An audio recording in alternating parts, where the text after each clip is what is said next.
Hey guys, it's TT here. Welcome back to my channel, and I'm excited to be here. I know you guys already know that because I am always looking forward to, read with you guys. I hope you guys are doing well. I hope your week has been great. Um, it's been a busy week for me. I think I even look so tired right now. But I really want to, come here and read because it makes me feel better. It's kind of like um a therapy session for me. So yeah. And also I'll be going out of town for about a week or so. You know, I'm going to spend my birthday week with my niece and nephew. So I want to like record a couple of videos today so that I can, still post our reading while I'm away. That being said, if you are new here, my name is Titi, and I would just come up here and read with you guys. I know we just don't read anything. We read books that help us, that allow us embrace ourselves, our imperfections, and our bad and good side. Books that guide us to, you know, embrace our power, stand in our power, embrace our gifts as priestesses. Okay, and what I right now we're reading this book, which we're almost done anyway, is The Way of the Priestess by Sarah Coxon, and we're almost done. Um, the last episode we stopped at page 132, so we're starting with page 133 today. Um, but that being said, so what we normally do here is after reading, I would normally, before reading, I would have, put out some oracle cards to help guide us, once we're done with the reading. So, yeah, I'm excited today. Actually, one of the decks for the oracle cards, for some reason, I didn't get a guidebook with it. So, what I'm going to do is I will intuitively just let you know what the message is. Um, but yeah, I look forward to this session and let's go. By the way, don't forget to get yourself a cup of tea and popcorn, and I will be here to read to you guys. All right, let's go, guys. I played too much. Okay, so the topic of the first page is breaking free from the cage. Since my days of academia and 9 to 5 boredom, I have come to understand why it is that so many of us find the toll of modern day jobs intolerable. And it boils down to one factor: system. I don't realize as I was struggling in academia and barely keeping my head above the water in a 9 to 5 job that there was something wrong with me. I just kept finding myself in systems that were not designed to help me thrive as a woman. For me, the rigid system of academia and the demanding system of corporate didn't allow me to own the fullness of my femininity and creativity. And many women find themselves in the same situation, resistant to staying in such soul drying system, but terrified to leave. I believe in radical truth telling, so I'm going to tell it like it is. If you're reading this and you're not thinking, oh my goodness, that's me, you basically have two choices. You can shake up and break up the system that you are in by being yourself unapologetically, demanding change and asking for what you desire so that you can follow your calling and thrive. Or you can leave and create your own path. I personally chose the latter, and stepping into entrepreneurship has been such a gift to me. I have learned that once we give ourselves permission to rewrite the limiting beliefs we have about our capabilities and our worth, there's literally nothing that we cannot create and receive. I don't believe modern entrepreneurship is for everyone. A woman has to have to a woman has to have a certain amount of drive, and if that's not there, it's very difficult to thrive. But I believe that everyone has entrepreneurial DNA. Before the Industrial Revolution, after which 9 to 5 became normalized, many people were farmers, craftspeople, or merchants. They didn't rely on a big company for their salary. Instead, they used their skills to contribute to society and make a living. I don't want to over romanticize this. People's lives before the modern era were far from easy. But people have been using their skills and gifts to make a living for thousands of years. And in today's modern world, where we have tools and knowledge available at our fingerprints, it's far easier than it ever was to do this. If we are brave enough to own our faith, follow our calling in our own priestesshood, there's no mission or goal that is too big. When a woman is dialed into her purpose and opens herself to receive, anything becomes possible in our lives. And not only that, she becomes agent for huge social and environmental change. Oh yeah, so this is so real. It is so real because have you ever wondered why, when you try to do your 9 to 5 job, you there's always something. It's like something is not clicking, and then you're like, is the universe, is God trying to send me a message? It's like something is not clicking in any way. And then you just then figure try to find out if are you even supposed to be working under anybody, or are you supposed to have your own thing going on for you? I struggled with that so many times, so many times. And even kind of now, it's still something that I kind of struggle with.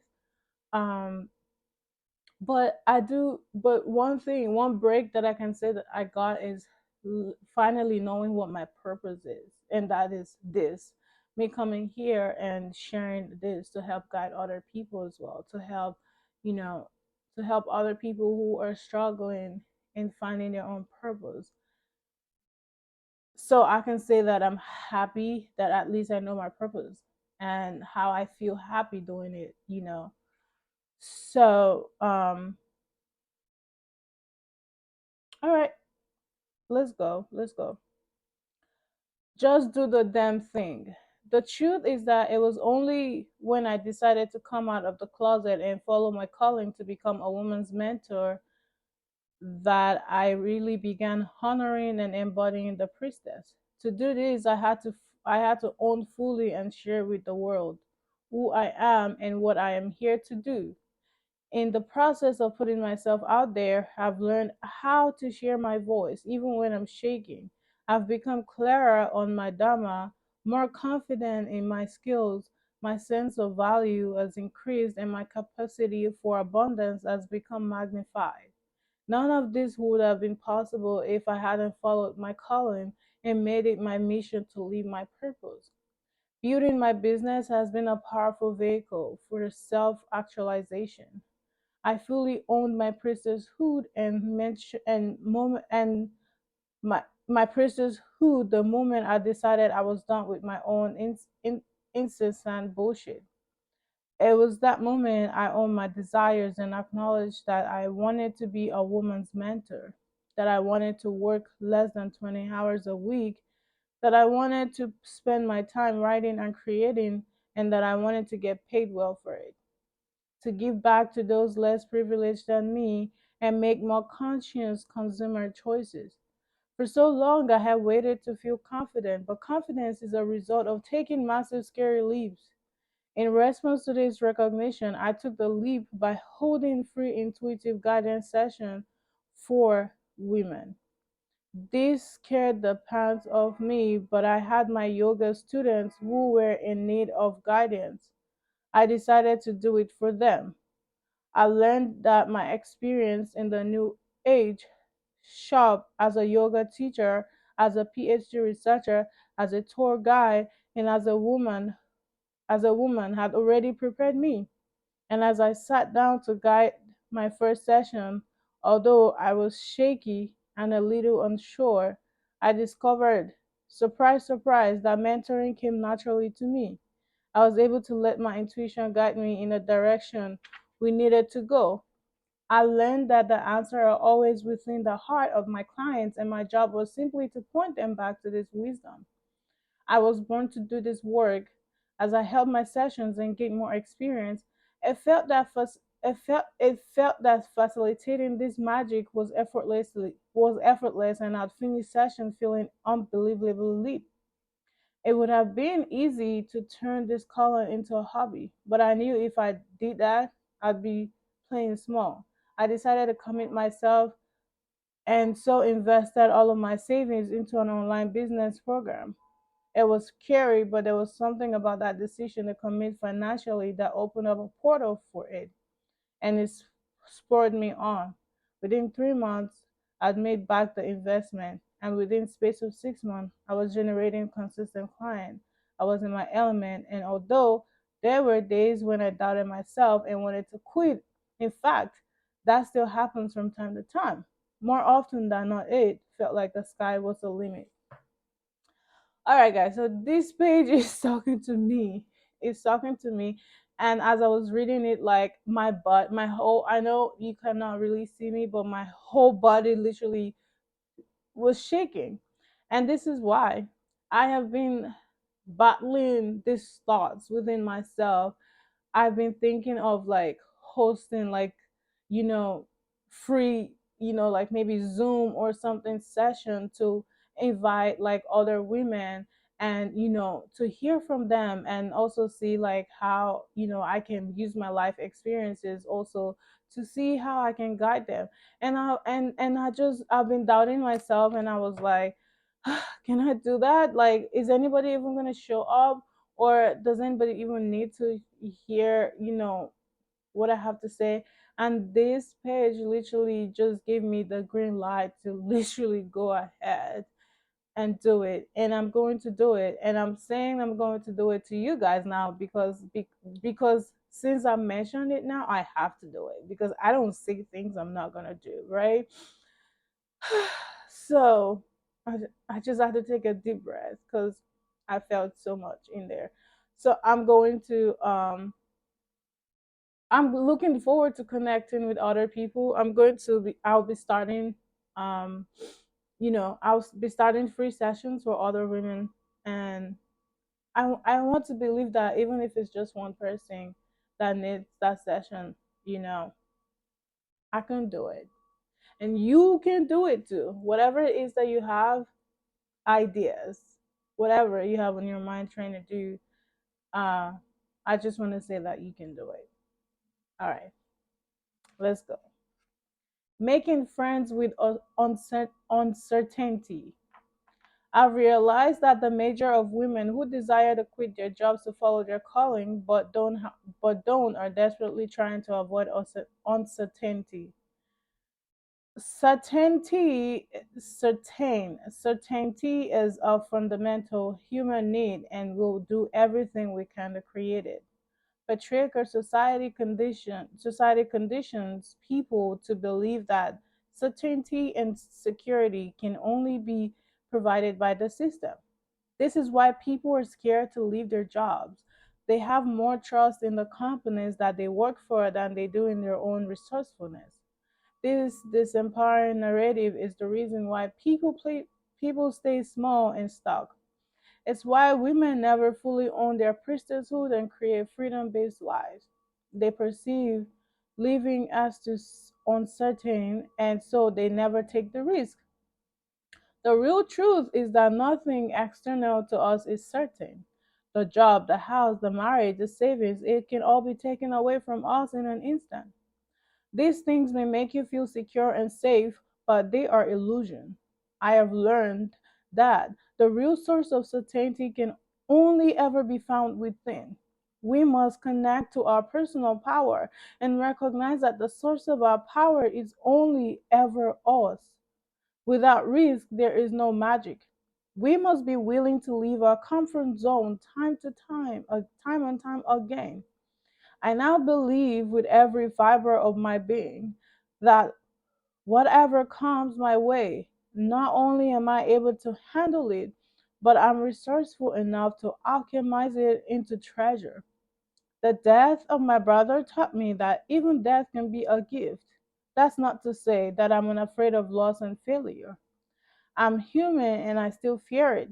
But I know that if and when it comes to the best of my ability, I will strive to turn it into a lesson and a stepping stone to greater expansion.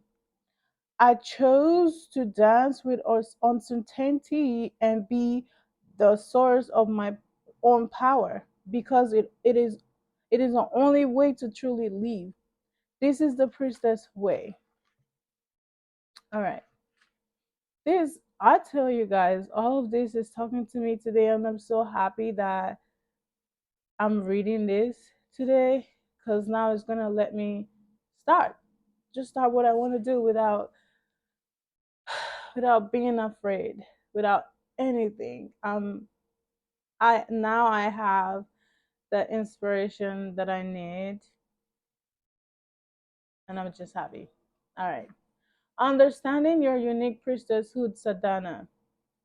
Owning your priestesshood and emancipating yourself from systems that do not serve you or your dharma requires clarity, courage, and devotion. I'm so sorry if you guys can hear the noise from outside. My whole I have the floor to ceiling glasses all over, so the noise easily comes in. But yeah. Contemplate the following questions and allow them to help you to illuminate your own unique priestesshood. What is it you feel you're here for? What is your calling? What do you see other people doing that you wish you could do? What current systems are you operating in that you know aren't serving you? What keeps you there? What do you need to believe about yourself? And what's possible to break free? What are the next steps, big or small? All right. So we're gonna read this, guys. We're almost done with this book. I cannot believe it. We literally just started. Okay. But I also have a new book I just got, so I'm excited to start that with you guys. I haven't even read anything about that book because, as I said, I'm not gonna read anything without you guys, okay? And I mean it. Just take my words. It's already within you. Like I said before, one of the biggest lies that holds a woman back from stepping into her divine giving role of a priestess, whether that's facilitating healing, guiding, teaching, or creating, is the belief that she's not qualified or she doesn't know enough. This is such bullshit. Everything you need to start is already within you, and what you don't know, you will learn along the way. To give you an example, intuition has now become my greatest ally, not only in my life decision, but with how I guide my clients. And intuition is an innate power that we cultivate, not something that is external to us. When I first started when I first started facilitating my work, I became obsessed with learning every tool I could. On one hand, I do believe it's extremely important to develop our skills. But the real reason that I kept looking for new approaches and way of working with my client was because I didn't fully trust my own perception. Thanks to to a culture that gaslights its women, I found myself doubting my instincts. But once I promised myself to honor my intuition, the work I did with my client became even more expansive and effortless. Intuition is more potent than any certification. When I'm with one of my women, I'm the embodiment of the priestess. I listen to the subtle signals of my body as she talks. I make notes of the image that comes to my mind, and then I share everything I feel and see, mirroring it back to her. More often that's not, it's spot on. And as a consequence, we go deeper and speak truer. It's easy, it's effortless, it's magic. The magic is you. You are the magic. All right. The power of the priestess client spotlight. So this she's talking about a client. When my client Lilith from first started working with me, she struggled with imposter syndrome. A bright and bubbly Dutch woman with thick brown hair and warm smile. She had left her full-time job to focus on her business. Within just a year, she had launched a thriving podcast and was building a loyal community online. Women were loving the work that she was putting out there for free. This issue was she wanted to go all in with her business and start making money in exchange for her work. She wanted to offer intuitive guidance but was terrified of not being qualified enough. In fact, when she spoke to her parents about it, they questioned if she was even allowed to charge for mentoring women. This caused her to spiral and doubt herself even more. During our time together, she came to see that a previous teaching and coordinating experience in her past job made her more qualified. And when she did eventually summon up the courage to offer her first mentoring session, she sent me a message straight afterwards to let me know how powerful and energizing it was. She was buzzing. Lilith simply had to give herself permission to explore and lean into her discomfort. Once she dipped her toe in the water, she was able to recognize that she had the inner power all along, and that the skills and lessons life had afforded her were already more than enough. Rewriting your relationship to failure. Guys, I'm not sure if you can hear that, but I can hear it, and it's bothering me. Should I pause this or just continue? Okay. For most of my life, I have been terrified of failing. It's not unsurprising. Our culture has a bias towards success. It's reported on, celebrated, and strive for. In contrast, failure is seen as something shameful, and because we fear judgment, we fear failure. The fear of failure is a trauma adaptation, a response of the nervous system to keep you away from perceived danger. To your primitive brain, failure and death are synonymous. But in the modern world, it's unlikely that you will die if your book gets a bad review or your products or services doesn't initially sell. It might feel embarrassing. It might feed you. It might feed some limiting belief that you have about yourself, but it won't kill you. A powerful way to move past the fear of failure is to celebrate your failures. Why? Because it signals that you have been brave enough to take messy and uncomfortable action in the direction of your desires and dharma. Most people never do this. Most people talk about all the things that they'd like to do one day, but they never do it. What we need to understand and embody is that failure isn't the opposite of success, it's a stepping stone to it. Without failure, we don't learn. Without failure, we don't grow. Without failure, we cannot succeed. I have learned that we can only truly fail if we stop trying, by committing ourselves to keep going until we break through. Our failure is simply feedback and an opportunity to discover what works for us. Let me give you a very tangible example. Despite having had success in filling up my one to one client spaces early on in my business, when I first launched a group program, it completely flopped. One person applied, and I actually had to cancel the program. I felt like a failure, but I decided I was going to keep going no matter what. Less than a few months later, armed with what I learned, I launched and filled another program. And now, when I launch programs, not only do they only fill, but they change women's lives, which is the whole point. We have to believe that our success is inevitable. We don't get to be in charge of how long it takes. That's not for us to decide. But as long as we keep going and we don't give up, success will come. The question is, how much do you really want this? How much do you want to live a life that's true to you? How much do you want to honor your creativity and your callings? How much do you desire to liberate yourselves and others? You have to be tenacious. You have to be obsessed. You have to understand that it takes as long as it takes, and often you will be failing before you're succeeding. Sometimes success comes effortlessly.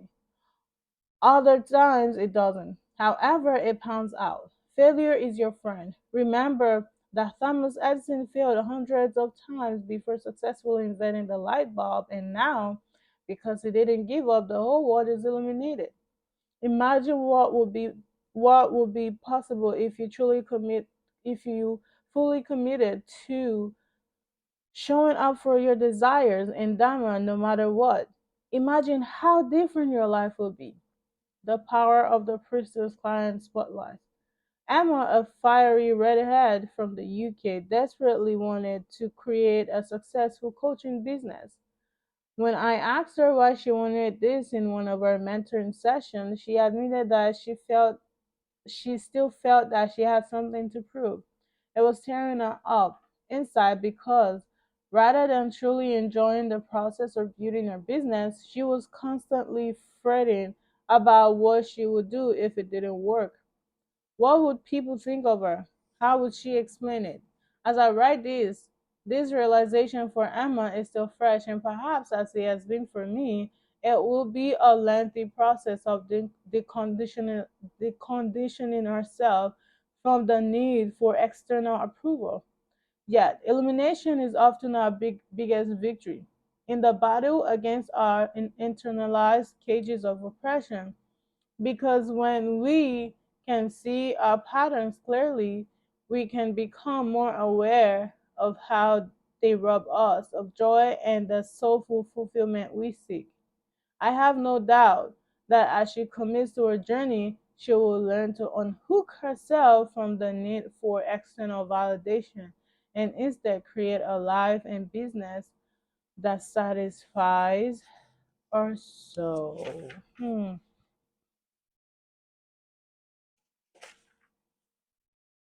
All right, guys. So we are gonna stop there, and then that was page 143.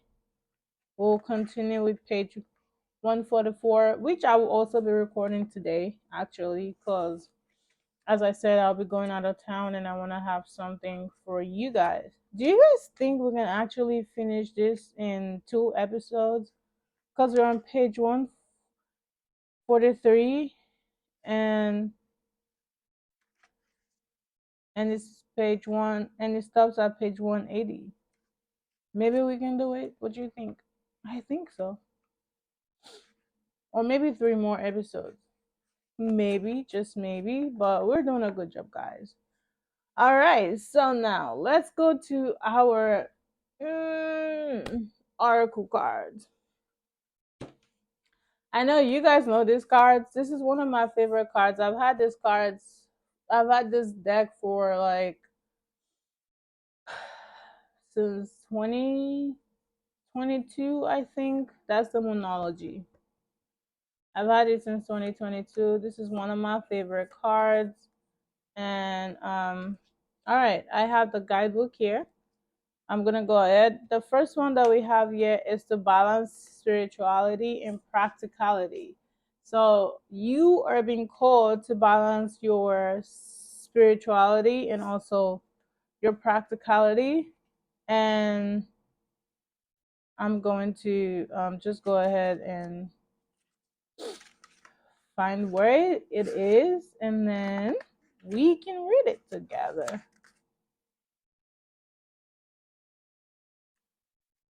Mm-mm-mm. Guys,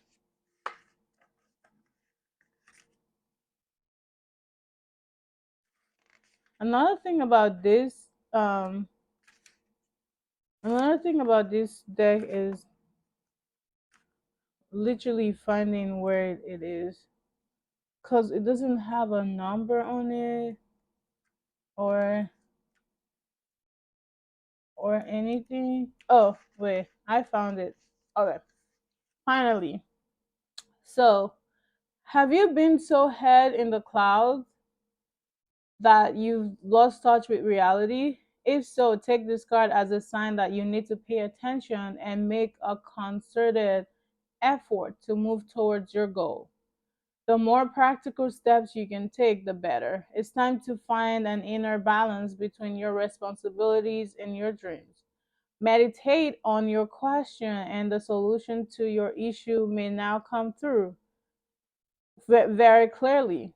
If you are in a tricky situation because the you've been acting the matter, this card will be a message from the cosmos to drop the act for everyone's sake. Attune with the moon. Meditate every day and see what comes to you. Answers will come. An additional meaning for this card. You are in a super romantic but not super realistic state. Follow your intuition, it won't let you down. At worst, this card can herald the end of a dream. The person you are inquiring about is a soulmate. Avoid substance abuse. So if you are currently stuck in a situation where you're abusing, like, substances and stuff like that, it's also, advising you to avoid it. Okay? The teaching, because also it says full moon in Pisces, right? It says full moon in Pisces. Pisces is the last sign of the zodiac, so the full moon in Pisces symbolically marks endings. When the moon is full in Pisces, or whenever you pull this card, it's a time to dive deep into your emotions. Practicality is at odds with the numinous pi pi wait Piscean energy that have no borders. So feel your way now. Psychic ability is heightened when the full moon is in Pisces, and soulmates now connect. It is also a time to send out your dreams to the universe, releasing your fears. That was deep.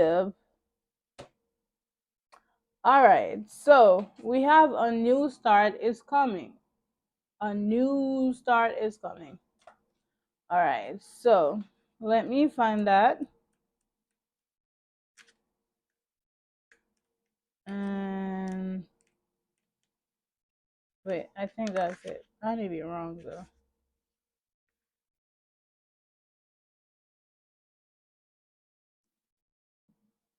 That's new moon, right? Yeah, it's new moon.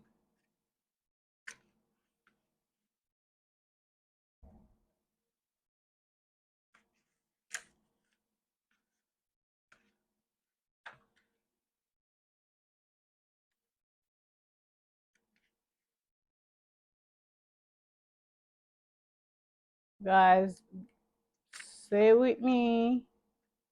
I'm trying to find this. Trying.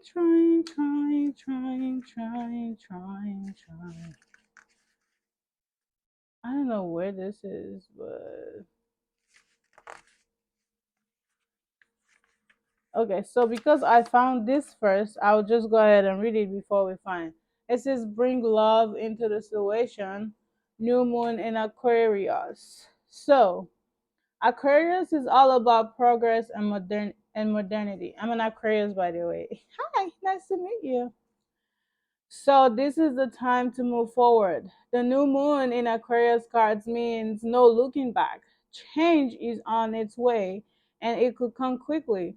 Whether you get the change you want depends both on whether you believe you can have it and how much you are relying on others to bring it to you. These cards come with suggestion that you may need to do things independently on your own, but be loving, not too pragmatic. Time may be of essence when these cards come up. Aquarius energy has an electric feel to it. Certainly, there is a sense that you need to let go of the past and move forward and move towards your future as soon as possible. Attune the moon. Explore the idea that is not what you know, but whom you know. Additional meaning for this card. You need to be more detached from the situation. Thinking outside the box will bring the solution. More pragmatism is called for. Improve your karma by doing some charitable work. And this is so real, guys. And that's why for me, I always I love to serve my community. Like, I love to go to, communities to go volunteer and stuff. Um, it just feels good. I don't know. Even if that's the only thing I do throughout the day, I feel fulfilled. and I just can explain the feeling. That's just it for me. The teaching: Aquarius is the sign of invention, modern advances in technology, and humanity. Its energy is a little brittle. It's individual, scientific, even, and relatively emotionally detached. Many people think Aquarius is a water sign because Aquarius symbol is the water bearer, but it's actually an air sign and is far more about intellect than the emotional water sign. As is this card, no matter what when you draw it, dropping conversation works well with this energy, and this is fact. Okay, it's very very easy to detach, and I think a lot of people don't even know that.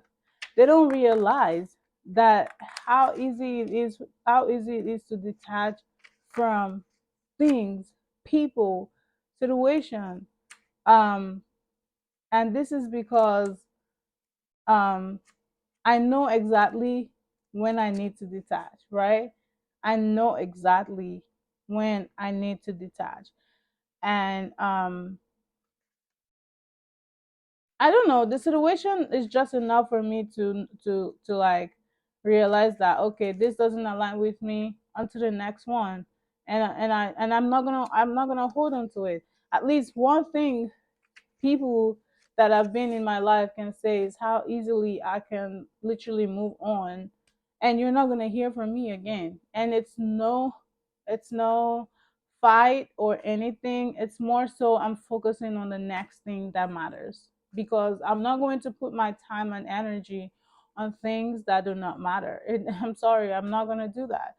And I also need my time and energy to focus on the things that matter. So I'm not gonna hold on to things that are not there. So this card is calling you to do that. This is the time. And I know a lot of people are scared to do things individually, to do things independently, to walk the journey on their own. But most of the time you have to walk this alone. You have to go through this. You have to carry out these things independently. You It's not the time to start like. And you know what? An example would be when I find myself like literally giving my time and energy into like things, and not like focusing on my and not like trying to get things done individually. I tend to actually not focus on the things that I should be doing. And then one way or the other, God intervenes, and then I can find myself like, so I've just been wasting my time and energy with, this person, this situation, this whatever. And then I bring the focus back to myself. Now, when I bring the focus back to myself and I start to do things individually, I tend to execute these things faster, efficiently. So, this is also what, the card is calling you for. And by the way, I found the page of a new start is coming. I'm assuming they want me to read this to you lastly from the monology deck that I pulled. So I guess that's what we're doing. So there is a yes coming your way. This is one of the most auspicious card in the deck. It's totally positive and suggests something new and exciting is developing. The situation you're asking about is blessed, and you are on target to achieve your goals. The message from the universe is that you are starting all over again in some way, be that on a new or better course, or just feeling more positive about achieving your desired outcome. If you have been feeling stagnant, this card reminds you that life goes in cycle and you are moving into a new cycle now. This is the time to wipe the slate clean.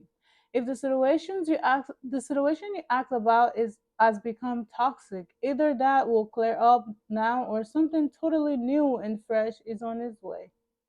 Attune to the moon. I will see it when I believe it. Not I will believe it when I see it. I will see it. I will see it when I believe it. Do you know what that means? That is literally you believing something that you have not seen.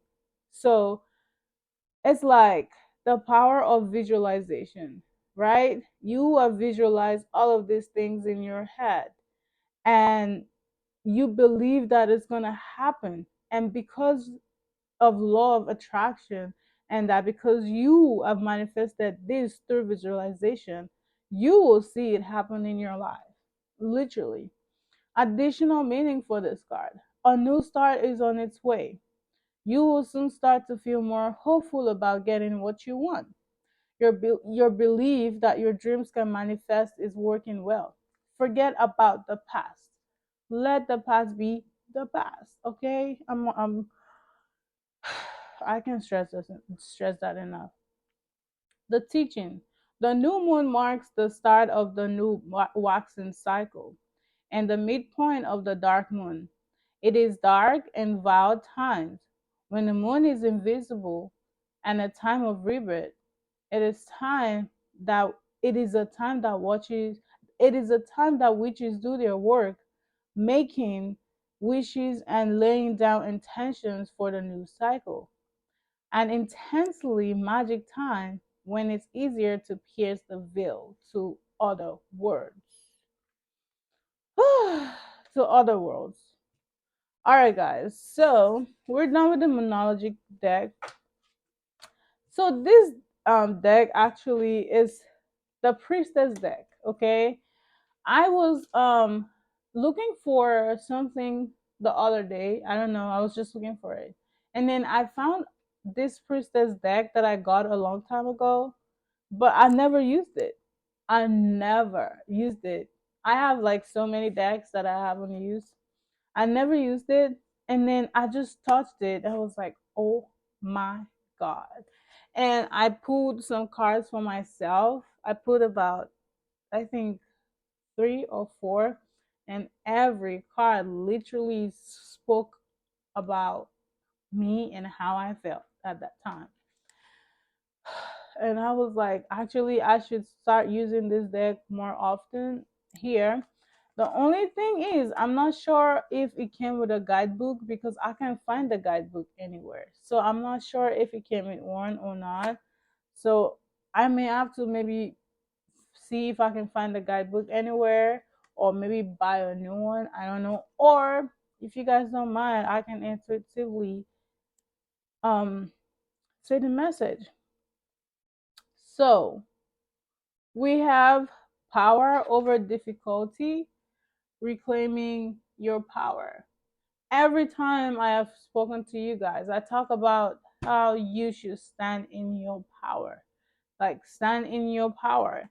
And this is saying that, yeah, I mean, we're going to have problems. We're going to have face difficulties. We're going to, have struggles and stuff like that. But standing in our power is what helps us to overcome these difficulties.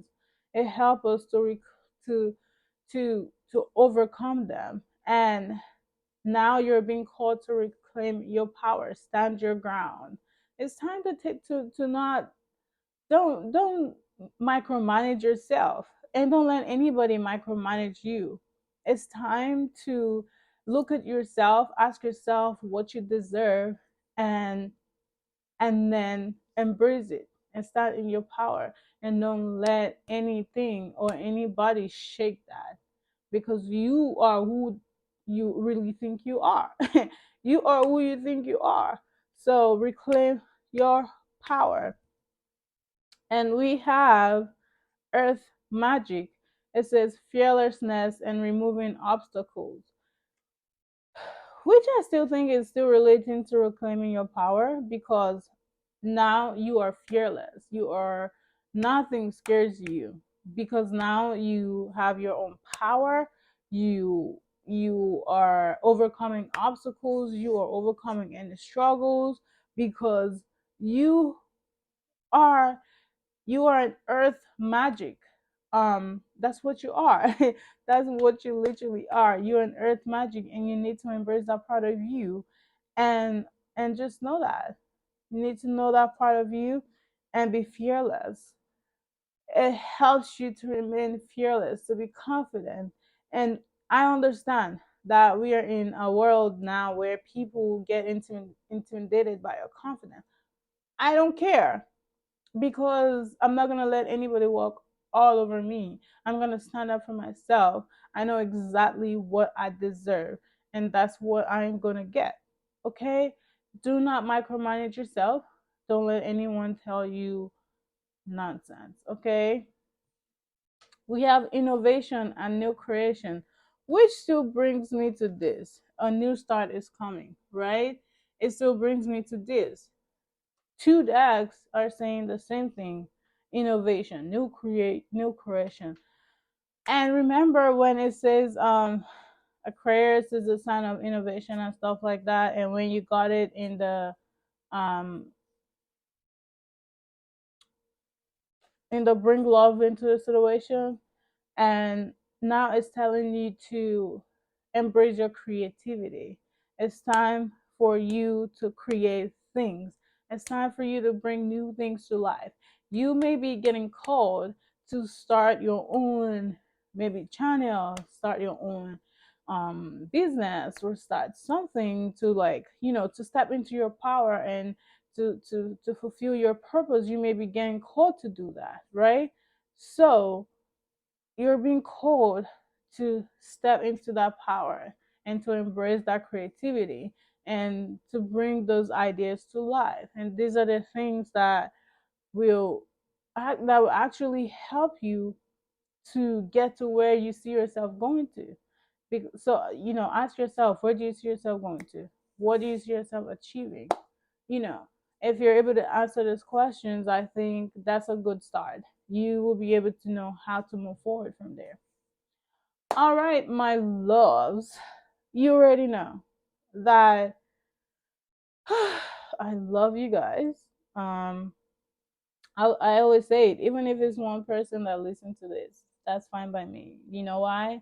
Because that means that one person actually needs to hear that message, and my job is done. Okay. So I really want to appreciate you guys for being here. If you haven't already, hit the subscribe button and like, share, comment as well. I really want to engage with you guys in the comment section as well. And don't forget, I'm looking to like starting like the group session kind of thing. So you can also comment about that if you think it's something that you've been interested in as well, because I will be more than happy to do that. That being said, guys, it was so lovely talking to you guys and reading with you guys. I hope you enjoyed your popcorn and your tea. I'm gonna make me some tea right now, and I'm about to record again. I want to record another episode, as I mentioned. Okay, I'm gonna stop talking right now. All right. Thank you so much, guys, and bye bye.